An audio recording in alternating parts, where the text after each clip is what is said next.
दोस्तों, आपने अपने हाथ पे या बॉडी पे कहीं भी टैटू बनवाया है तो कृपया सावधान हो जाइए। क्या इसकी वजह से आपको कैंसर हो सकता है? क्या ये टैटू आपकी जान जाने का खतरा बन सकता है? क्या ये मिथ है, सच्चाई है? इसके पीछे क्या है? इसको पूरा देखने के लिए, पूरा समझने के लिए इस वीडियो को अंत तक देखना है और इसको शेयर करना है। तो दोस्तों, मैं डॉक्टर ललित कसाना आज आपसे बात करूंगा टैटू रिमूवल के बारे में और टैटू के बारे में। तो दोस्तों, टैटू क्या है? टैटू पहले तो आपको यह समझना होगा कि दो तीन तरह के होते हैं।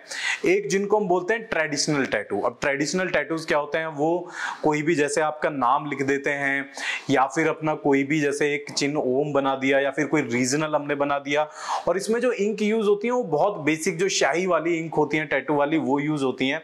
और जो आपने देखा होगा कि जो पुराने जमाने के लोग हैं आजकल भी जो मेले वगैरह में बनाते हैं, तो इन टैटूज को हम बोलते हैं ट्रेडिशनल टैटूज। इन टैटूज को रिमूव करना बहुत ही आसान होता है। अब बात आती है प्रोफेशनल टैटू, जैसा कि मेरा टैटू है ना। अब आप ये समझ रहे होंगे कि भैया डॉक्टर साहब ने बनवा रखा है तो कैंसर का तो खतरा थोड़ा सा कम हुआ है। तो कैंसर के बारे में भी बात करूंगा लास्ट में कि होता है नहीं होता है, मिथ है या कैसा है। अब इसको आपको समझना पड़ेगा, जो प्रोफेशनल टैटू होते हैं वो किस तरह से बनते हैं। दोस्तों, प्रोफेशनल टैटू बनाने का तरीका तो वही है, बट इसमें खास होती है इनकी इंक। अब जैसे कि आपने फील किया होगा, जो पुराने वाली इंक है वो धीरे धीरे फेड हो जाती हैं, जिससे कि टैटू की लाइफ ज्यादा रहे, जिससे आपका टैटू फेड ना हो, उसके लिए इसमें आयनिक इंक जो है यूज होती हैं। अब आयनिक इंक क्या होते हैं? उसके अंदर आपके मेटल जो होता है ना, मेटल के आपके जो कंटेंट होते हैं, आपकी जैसे आयरन ऑक्साइड वगैरह उस तरह के मेटल होते हैं जो उसकी इंक को पकड़ के रखते हैं और उसकी लाइफ को इंक्रीज करते हैं।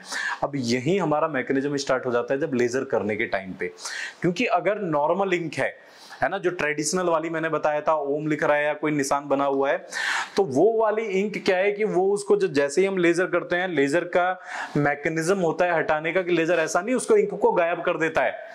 लेजर क्या करता है? लेजर बीम पड़ के उस कलर को डिस्ट्रैक्ट कर देती है, स्प्रेड कर देती है। एक जगह है तो उसको छोटे छोटे पार्टिकल्स में तोड़ देती है। फिर हमारी बॉडी का ही एक प्रोसीजर है, वो है आपकी फैगोसाइटोसिस उसको बोलते हैं, जिसमें क्या है कि बाहर से अगर आपने कभी साइंस की क्लास पढ़ी है तो आपने पढ़ा होगा कि भैया बाहर से जब भी कोई बैक्टीरिया, वायरस या कोई ऐसी चीज हमारी बॉडी के अंदर एंटर करती है तो हमारी बॉडी खुद ही सेल्स जो होती हैं, व्हाइट ब्लड सेल्स वगैरह, उसको जो है खुद ही अपने ऊपर कवर करके उसको खत्म कर देती हैं खाके, है ना। तो यही प्रोसीजर बहुत सिंपल लैंग्वेज में समझा रहा हूं, आप ध्यान दीजिएगा। तो यही सिंपल जो है, यही एक मैकेनिज्म चालू होता है हमारे लेजर ट्रीटमेंट के बाद। लेजर का तो सिर्फ इतना काम है कि वो अपना टैटू पे पड़ेगी, उसको ब्रेक करेगी, छोटे छोटे पार्टिकल में तोड़ देगी, फिर हमारी खुद की बॉडी उस टैटू के कलर को जो है खत्म कर देगी। इसीलिए ही टैटू की सिटिंग्स के बीच में हम गैप रखते हैं। और कई बार ऐसा होता है कि जो ट्रेडिशनल टैटू हैं उनको तो एक बार करने के बाद ही अगर आप छोड़ दोगे तो एक सिटिंग में ही वो खत्म हो जाते हैं। अब यहाँ भी ध्यान देने वाली बात यह है कि खत्म भी हो रहे हैं वो एडवांस टेक्नोलॉजी वाली जो लेजर है, जैसे कि क्यूफिट है, पिको लेजर है, उनसे वो एक बार में खत्म हो जाते हैं। अगर बहुत बेसिक लेजर हैं तो उनको तो हालांकि मैं बेसिक लेजर को रिकमेंड भी नहीं करता हूं, क्योंकि वो निशान छोड़ देती हैं। एडवांस लेजर अगर आप ले रहे हैं तो उनका कोई भी निशान नहीं रहता है। तो बीच बीच में ही देखो आपका एक क्वेश्चन का डाउट और भी क्लियर हो गया कि जो लोग सोचते हैं कि भाई क्या लेजर के बाद निशान रह जाते हैं, तो उसका आंसर ये है कि अगर आप अच्छी मशीन से करा रहे हैं तो कोई भी निशान नहीं रहता है, लेकिन अगर आप ऐसी मशीन से करा रहे हैं जो उसको जला देगा तो वो निशान छोड़ देगी। तो अच्छी जगह से ही टैटू रिमूवल जो है कराएं। अब कई बार क्या होता है, ये तो आपको कॉन्सेप्ट समझ में आ गया कि भाई कैसे हटते हैं, निशान पड़ता है नहीं पड़ता है। अब बात आती है हमारा जो मेन टॉपिक था कि भाई क्या इससे जो है कैंसर होता है या नहीं होता है। दोस्तों, कैंसर ऐसे नहीं होता कि आपने कोई भी टैटू कराया उससे कैंसर हो गया। कई बार आपको सिर्फ क्या ध्यान रखना है, जब भी आप टैटू बनवाएं तो अच्छी जगह से बनवाएं, जो वहां पे निडल्स यूज हो रही हैं, है ना, वो वाली ना हो जैसे हम पहले ट्रेडिशनल मेले वाली बनवा लेते थे। वो चीज बहुत ज्यादा गलत है, क्योंकि वो अपनी निडल्स को चेंज नहीं करते हैं, एक से ही अपना बनाते जा रहे हैं, क्योंकि इसमें पूरा ब्लड का कॉन्टैक्ट होता है।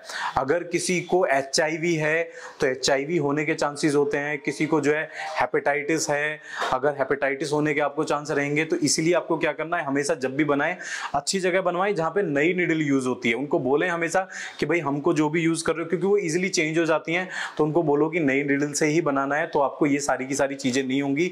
कई बार कलर की वजह से इन्फेक्शन वगैरह हो जाते हैं, बहुत डीप इन्फेक्शन हो जाते हैं, घाव टाइप के बन जाते हैं। लेकिन कैंसर वाली चीजें मैंने बहुत ज्यादा ऐसी नहीं देखी हैं कि किसी को जो कैंसर हुआ तो एक्सेप्शनल, आज तक मेरे हिसाब से किसी एक आधे व्यक्ति को हो गया होगा और उसके भी अलग अलग रीजन हो सकते हैं। तो मैं पर्सनली ये नहीं मानता हूं कि भैया टैटू बनवाने से कैंसर होगा, ऐसा नहीं है, ये सिर्फ एक मिथ है। और हटवाने से तो बिल्कुल ही नहीं हो सकता। जो लोग ये कहते हैं कि भैया टैटू के लिए लेजर करेंगे तो उससे जो है कैंसर होता है, बिल्कुल नहीं होगा, बिल्कुल 100% एकदम जो है पूरी तरह से सेफ प्रोसीजर है। तो आशा करता हूं कि आपको ये वीडियो बहुत अच्छी लगी होगी।